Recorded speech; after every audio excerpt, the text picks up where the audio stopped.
Please welcome Liliane de Vries. In the 1980s, healthcare was truly about humanity. There were nurses, doctors, leaders that were seen, they were heard, they were acknowledged. It was everything I ever dreamed about as a bedside nurse.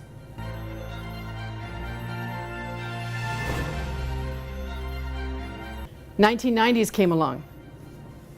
Big changes. Cut back in staff, close some beds, and then that led to the roles of nurses changing. When I was a registered practical nurse, I was doing the work that the PSWs are doing today, who are not registered, costing the system a lot less money.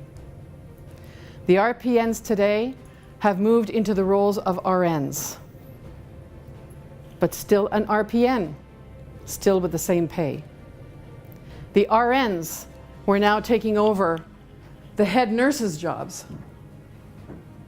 Those were the difficult times. They weren't being seen, they weren't being heard, they weren't being acknowledged. Where was humanity? I've seen a family member come out with a urinal and say, "Can you tell me where I can put this? This was in my husband's room and it had urine in it and it's not ours." And the nurse grabs it, storms away to the nursing station, throws it urine and all in the garbage. Not a word. Family members, you know, if I ask again, if I do something, I'm going to be walking on eggshells here because I don't want my father to not be cared for properly. We didn't have the tools. We didn't know how to manage this. We were trying to survive in this chaos. And we became armored bitches at home to our friends, to the world, to the bank teller, to anybody who was in our way. We still had the patient in mind, but we were not pretty. Three things. The first thing was that I stopped blaming. Let me lead from humanity. Let me be kind to my family, to others around me. Let me show compassion. Let me see them. Let me listen to them, hear them. Let me acknowledge them. And what's remarkable about that is when you take the first step to do that, it comes back.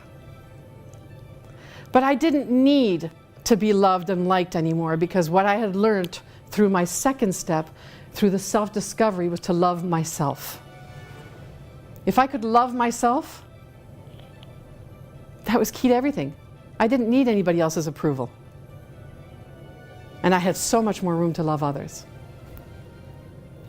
And the third thing was to be, which I practice today, is to be present with choice right now.